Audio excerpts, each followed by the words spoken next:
Well, hey everybody, this is Chris DiFurio with Keys to the Shop. Welcome to another edition of Shift Break. Today's episode is brought to you by La Marzocco, who has been making espresso machines by hand in Florence since 1927. That's nearly 100 years of unmatched beauty, dependability, and innovation at the heart of your business, the espresso machine. One of the great examples of this is the KB90 espresso machine. Straight-in locking portafilter technology to allow for better ergonomics. There are scales in the drip tray for accuracy of your extraction. Also, there's the auto flush feature, which increases your cleanliness and workflow. So there's a lot to love about the KB90 espresso machine, but also La Marzocco makes a whole range of espresso machines and configurations that suit your cafe perfectly. Reach out to them and talk to one of their salespeople today about getting you fit with the right equipment for your situation. Email info@lamarzocousa.com and also check out their website, lamarzocousa.com. Today's episode is also brought to you by Espressly, who is creating custom branded mobile apps for your cafe to allow your customers both the convenience of mobile ordering, but also to experience your brand, your menu in their phone. And you're not just another dot on a map with Espressly. You are a standout. When people want coffee, they open your custom branded app. It's a no-risk model with Espressly. There's no setup or development fees. You get a drive-through payment scanner, receipt, and label printing capabilities. All of the data is stored in the app itself, and it integrates with some of the world's best POS systems, including Square. So I would reach out to them as soon as possible if you have been thinking about mobile ordering and apps for your business to have them get started on your app today. Go ahead and reach out to them over at espressly.co. That's espressly.co. Okay, everybody. Well, today I wanted to talk to you about the importance of your managerial culture, mainly your leadership culture. And this is something that I've talked about a couple of times with clients, once at a management workshop that I provided for a client and their team over a couple of days, and another just recently in a collective meeting of managers over a Zoom call. And it is the idea that, your baristas have their own culture. There's an environment that they have, and there are rules of engagement, and you are a curator of that environment and that culture. You have the ability to turn it one way or another, but it's pretty unique unto them. Now, there is another set of relationships, a layer up, and that is manager to manager. And if you don't have multiple managers, then it is between the owner and the manager themselves. So why this is important to point out is because while we're spending a lot of time focusing on fine-tuning and refining systems and policies and procedures and investment into that barista culture and what happens in the cafes, what doesn't get focused on very much is the relationship between those who are in leadership and how they interact with one another. That inevitably trickles down to how they interact with the baristas. And I'm fond of talking about how baristas are your customers. If you're in management, that is, if you're in leadership. Now, if you're the owner, your managers are your customers in a lot of ways, because everything that happens within a relational plane will influence other relational planes. And so what do you do with that information to know that it's important to have intentionality in the relationship between your leadership staff? Especially this is important when you say you're an owner and you've got a trainer, you've got a manager, you've got an operations manager, you've got your team. Now that team has definitely got to embody the values of the baristas that you want your company to have.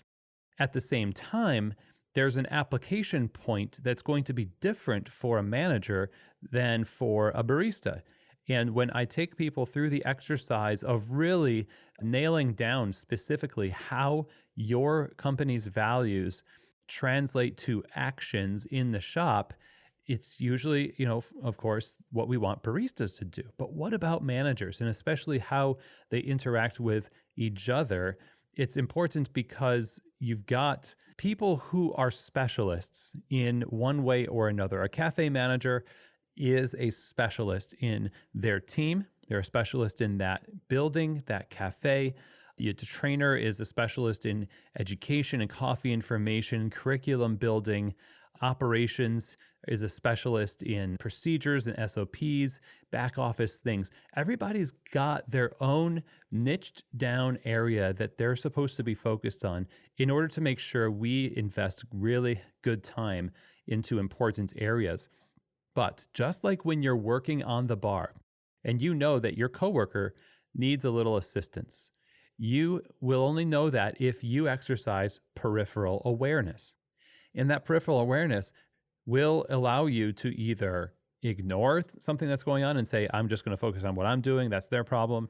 Thus, creating more silos, creating more division, or taking the step to go help them and make that peripheral awareness almost a mandate to say we're exercising hospitality one to another to support each other, to understand each other, to serve one another as we serve in our specific areas.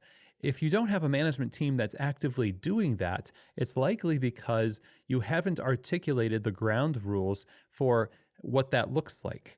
How do we talk to each other?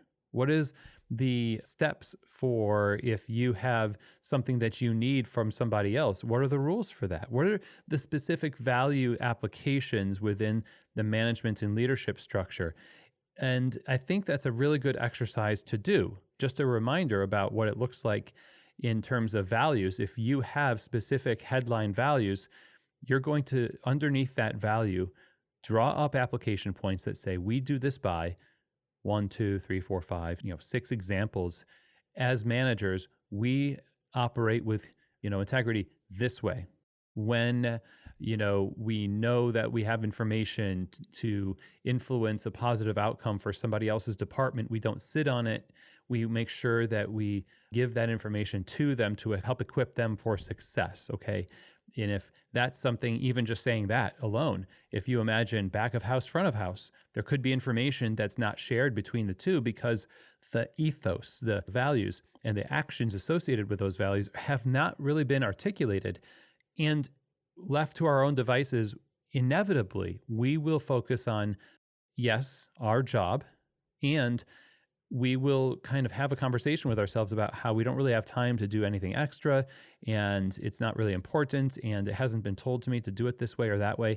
Not necessarily that we're trying to get out of work, but we're not really being equipped with the kind of prioritization that's specific enough to be useful. And so we are left individually to come up with our own sets of priorities as it relates to other departments. And your job as somebody who sees this from a 30,000 foot view, if that's you, is to create specificity within those relationships. How do we help each other in our relationships, in the way our departments impact one another? How do we create communication between us that will actually make all of us successful rather than just keeping our heads down, focusing on our department and acting as though that's supposed to have this collective benefit? If we don't have a focused way that we've determined to positively impact the collective, then collective good is harder to come by. Collective impact is harder to come by. So what I want is for you to think about this and determine maybe what some of those application points for your current values are for your managers, one to another. And then if you only have one manager and you're an owner, what do those values look like between you two? How do you serve each other and embody those values in your work, in your unique culture on that plane of employment that is leadership and management? We need to cultivate these things purposefully so that the fruit of our efforts is something we all can enjoy. So I hope that this was helpful. Stay tuned for our episode next week. We're going to have an episode that's going to detail at least 4 or 5 different areas that I think related to this are going to be really great additions to the way that you need your management team to operate one to the other. So it's a bit more of a deep dive into this topic. But in the meantime, I hope this gets your gears turning and maybe write down some ideas that you have. And join me next week on July 4th, Independence Day here in the US, where we get to talk all about how truly dependent we are on each other as a team. Irony of ironies. So thank you very much, everybody. And as always, I will see you here next week for another edition of Shift Break, from keys to the shop.